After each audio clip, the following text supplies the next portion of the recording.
Hey everybody, it is time for your Funky Friday skill. So on my skill sheet that I misplaced, that I took from my cousin, the skill that it suggested was how to write a letter. And these days, writing letters absolutely is fantastic. You know, write letters to your grandma or your aunt off far away, and that would be great.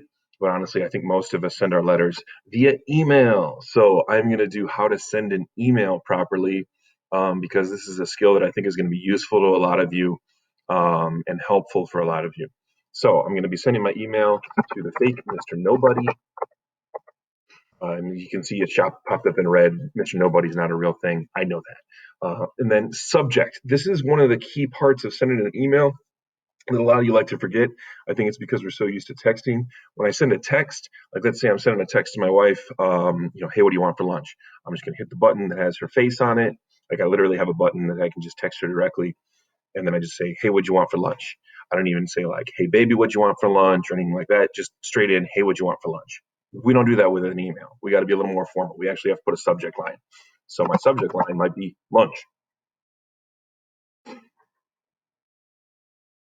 And this part is so that when Mr. Nobody gets this email, he knows what's going on and why I contacted him. Now, we don't put the entire message here in the subject line. We just put something simple like lunch or, hey, I'd like to talk about my grade or I didn't understand the assignment. And then we're going to be very formal with this one. Mr. Nobody, comma, I'm writing this like a letter. What would you like for lunch? That's a question, so we're going to go right ahead and end it with a question mark.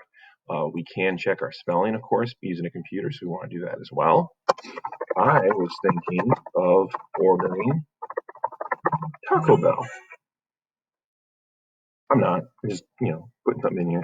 And of course, screw it up again. So instead of thinning, fix that to thinking. These are part of the skills as well. I was thinking of ordering Taco Bell. I really like the grande nacho. Again, fake email. Does that sound good to you? Okay. I am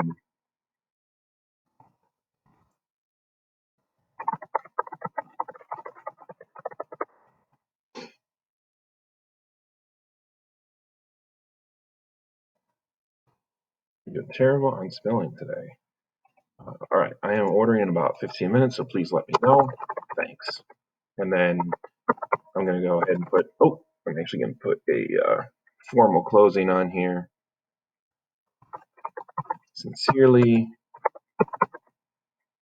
which is my name. I'm going to take that tilde off of there. That's my personal flair, which doesn't fit into a nice email like this.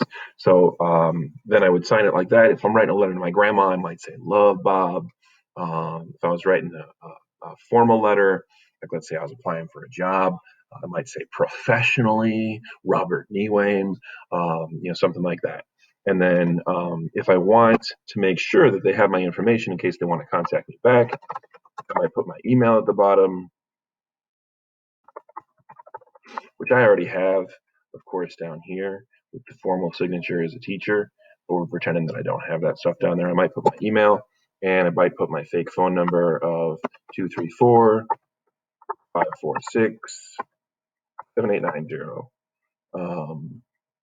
That's just a fake phone number. Don't call that. That's probably someone's actual phone number in like the Detroit area. So please don't call them. Um, so that is how we send an email. When it's all set, we're going to hit the blue send button down here at the bottom. If I click that, it's going to give me an error message that Mr. Nobody doesn't exist. But if I did want to send it, that's how I would send it. This has been your Funky Friday lesson on writing a letter, or in this particular case, writing an email, although the skills are pretty similar. So as always, take care of yourself and each other. Stay safe, wash your hands. And from my household to yours, we love you. I will see you on Monday.